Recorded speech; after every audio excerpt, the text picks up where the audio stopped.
dañ fi teew suite ak événement bi nga xam ne léegi comme li ñuy wax baat boobu kenn du ko layam-layamee quoi et que donc comme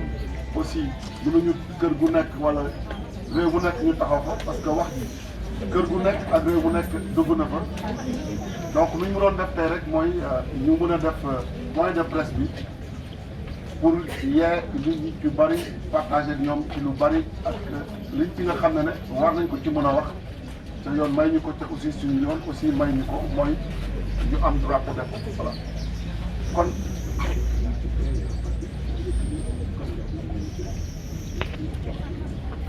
kon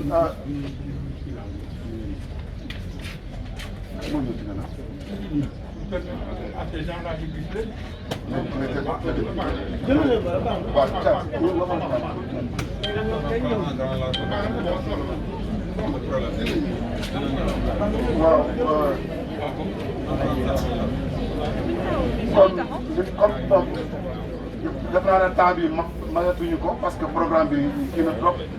donc may wax ne par rapport ak li nga xam ne xeexoon bi nga xam ne dootuñu ko laaj ci fenn du benn kër wala ci réew mi benn gox wala maanaam ci àdduna bi parce que wax ji ci boppam dugg na ci kër yëpp wër na Sénégal ba génn Sénégal kon nag aussi mënuñu woon toog ñu yaakaar ne war nañ mën a aussi ñun am nañ ci wàll boo xam dañ ko toog pour leeral ko ci loolu laay joxe kàddu ki nga xam tey moom lañ ko dénk muy docteur Lukaar mu wax ak yéen tey lu waral loolu ak li ci xew lépp kon docteur Lukaar dama lay bàyyi nga jël kàddu gi. jërëjëf sëñ Aziz comme ni nga ko waxee man la docteur Souleymane Lukaar tey maay porte-parole bi nga xam ne intersyndical hôpital bi désigné nañu intersyndical bi nag li ci nekk SAMES la SUTSAS SYNTRAS ak SATSUS balaa loolu nag dinañ leen remercier yéen ñi ñëw teew waa presse bi si invitation bu ñu leen invité pour ngeen teewee jotaayu point de presse balaa ñuy wax lenn nag suñu kàddu day njëkk a dem ci soxna Astou Sokhna bi nga xam ne génne na àdduna ci suñu hôpital ci weeru koor wi ñu nekk ñu ngi wax ne bu ñu sañoon soxna soosu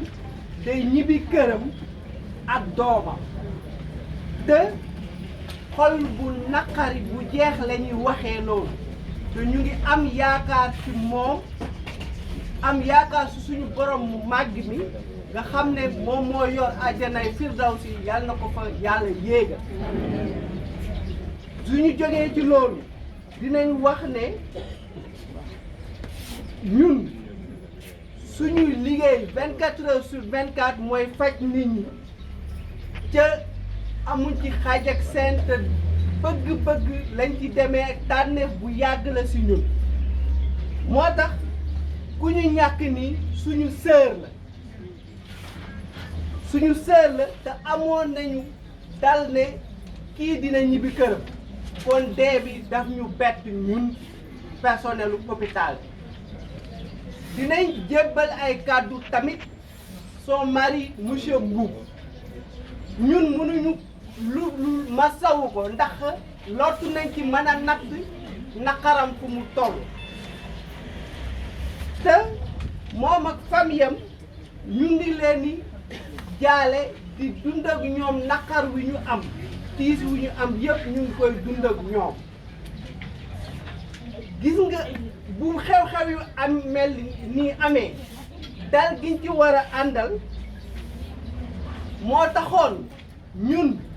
nanguñu woon jël kàddu pour ànd ak dal nangu naqaru famille bi te tamit justice mi ngi woon ci yoon mais nag bii xew-xewu démb bi jibee mooy daal yi nga xam ne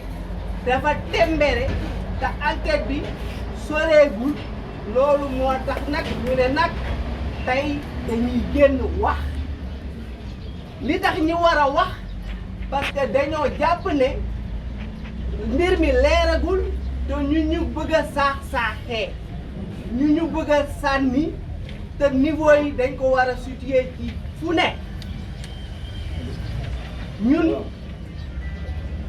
bokk nañ ci victime yi ci ñi nga xam ne système bi mi ngi leen di souffrir loo kon ñu nag population bi ñoo bokk souffrance bi yëpp te tey nag li ñuy gën a wax nekkuñu di wax ak famille bi ndax famille bi mi ngi ci naqar bu ñu nangu bu ñu mënta natt mais dinañ wax ak sénégalais yi ñu xam nguuru Sénégal lum ci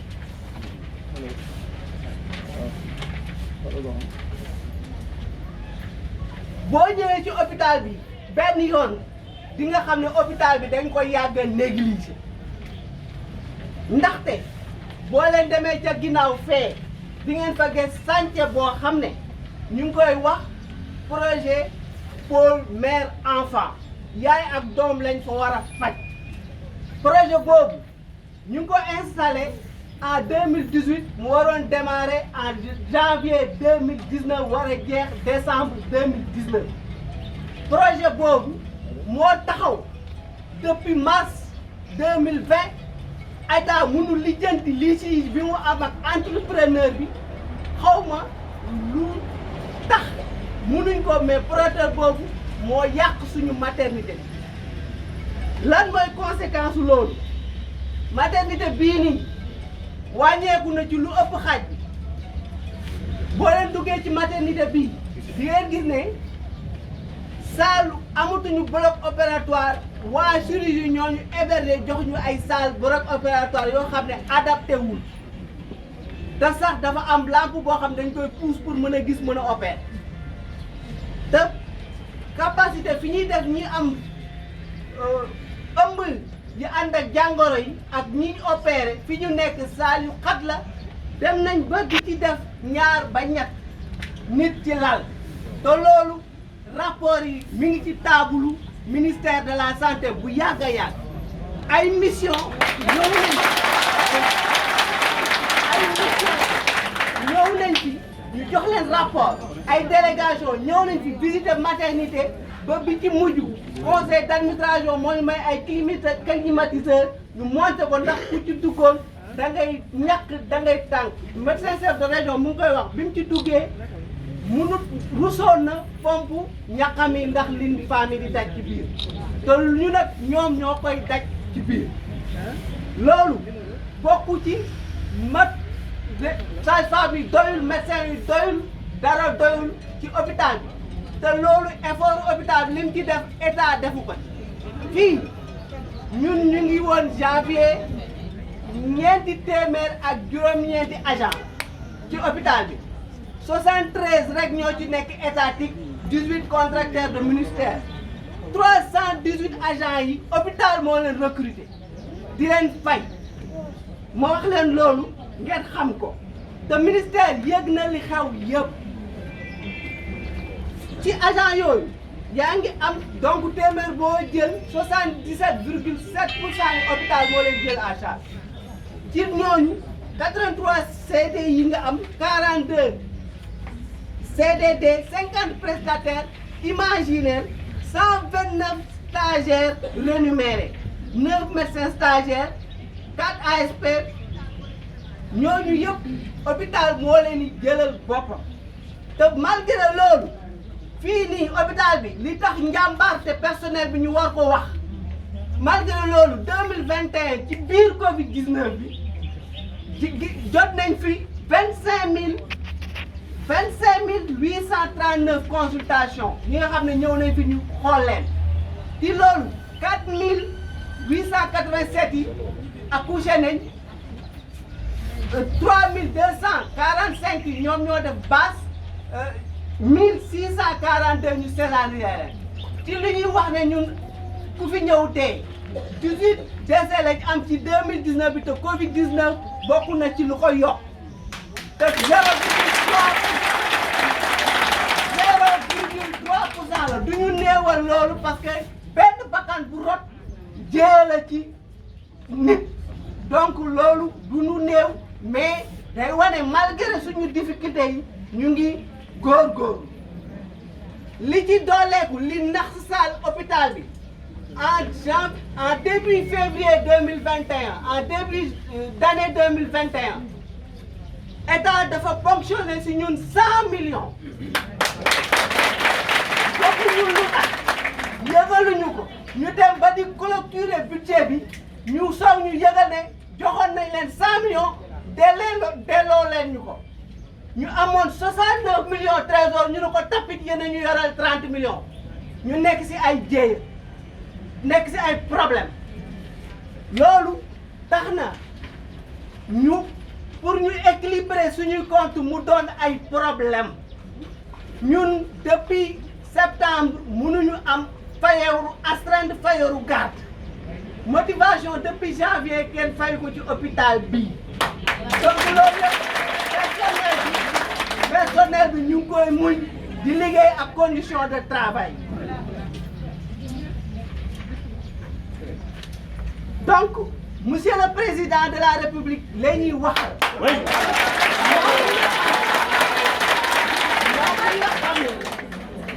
moom mi nga xam ne moo dàq suñu directeur ki ñu war a dàq te mu waroon démissionner la boppam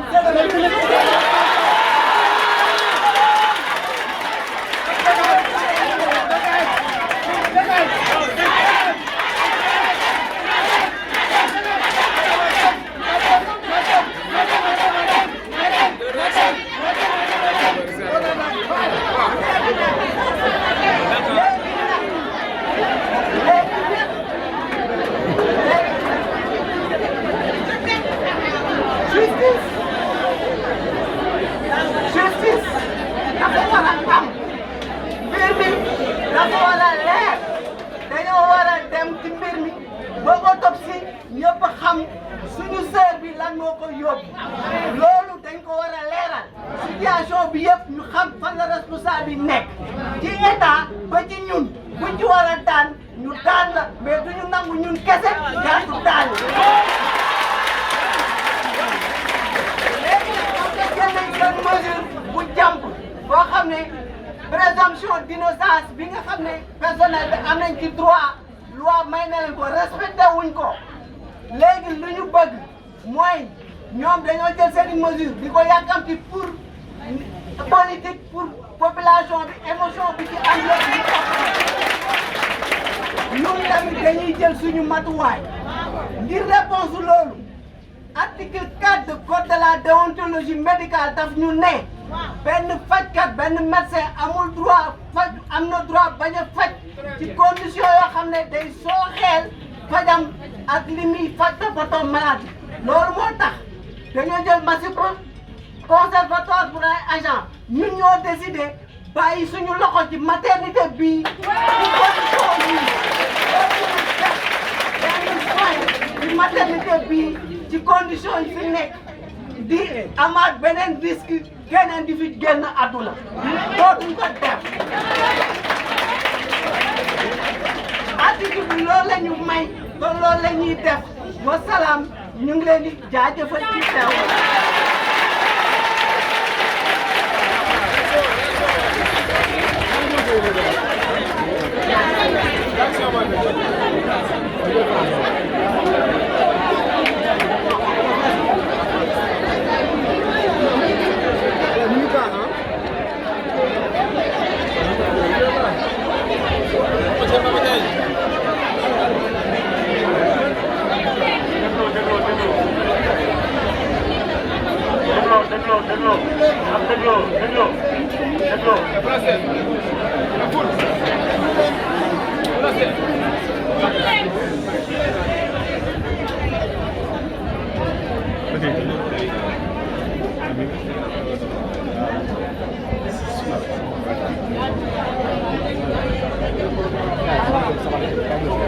Après la version wolof,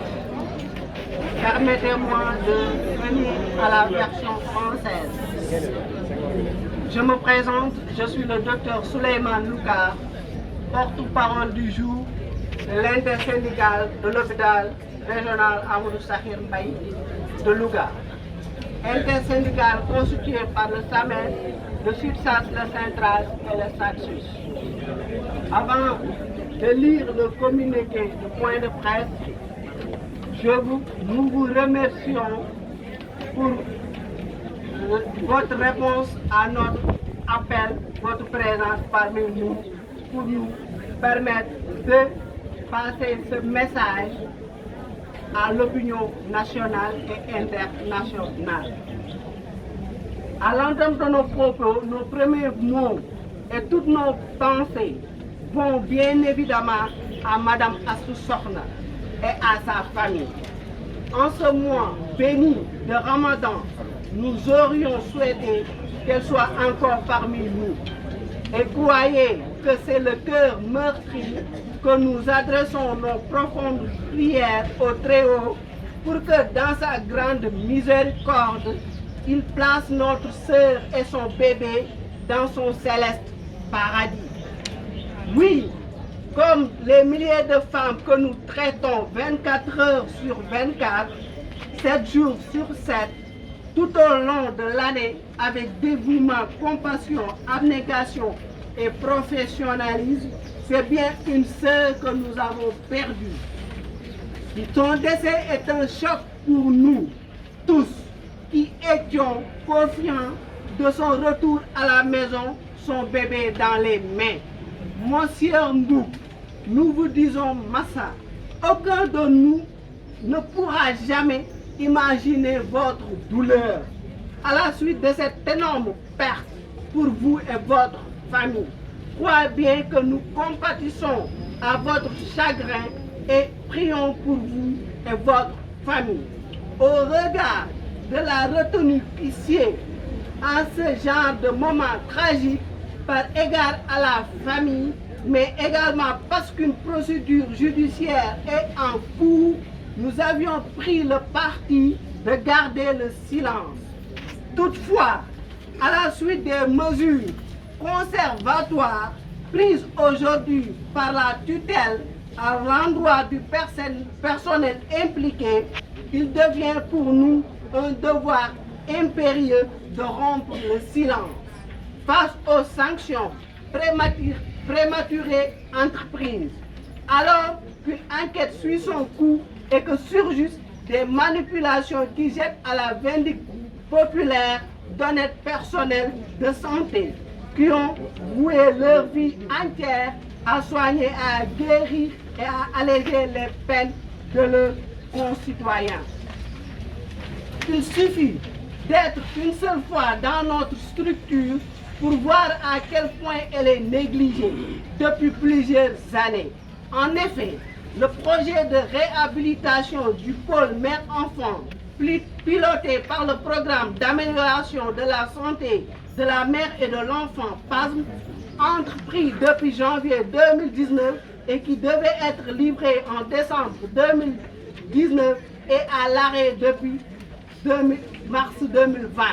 à cause d'un litige que l'État est incapable de résoudre jusqu'à ce jour. Cette situation a eu comme conséquence la réduction de la capacité de d'accueil de la maternité de plus de la moitié,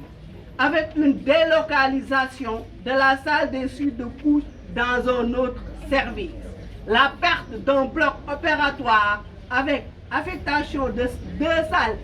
exiguës, inadaptées et non équipées au bloc opératoire central, la réduction de la capacité d'accueil des patientes ayant des grossesses pathologiques et des patientes en post-opératoire,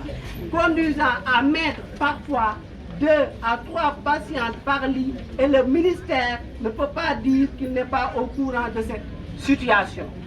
Beaucoup de rapports sur l'état de la maternité ayant été envoyés à la tutelle et des missions dépêchées. L'insuffisance en ressources humaines est palpable. Il faut noter que l'hôpital en janvier 2022 comptait 409 agents, dont seulement 73 étatiques, 18 contractuels du ministère. Le reste est constitué de 318 agents correspondant à 77 des agents, soit 83 CDI, 42 CDD, 50 prestataires, 129 stagiaires rémunérés, 9 médecins stagiaires, 4 ASP, un agent des collectivités locales à la charge de l'hôpital. Malgré ces difficultés, la maternité a enregistré en 2021, dans un contexte de Covid-19, 25 839 consultations, 4 887 accouchements, dont 3 245 par voie basse, 1642 césariennes et 18 décès, soit 0,3%. Ici ajoute la ponction non justifiée de 100 millions de nos francs CFA sur la subvention annuelle de l'État, effectuée en début 2021 et qui n'a été notifiée qu'en décembre de la même année, alors que le budget l'avait déjà pris en compte. Cela a bien évidemment plongé la structure dans une précarité financière sans précédent.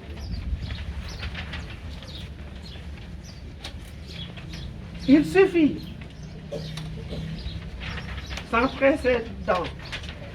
Par ailleurs, depuis septembre 2021, la structure n'arrive pas à payer les gardes et les astreintes. Situation pareille pour les motivations depuis janvier 2022, alors que nombre d'agents ne dépendent que de ces émoluments.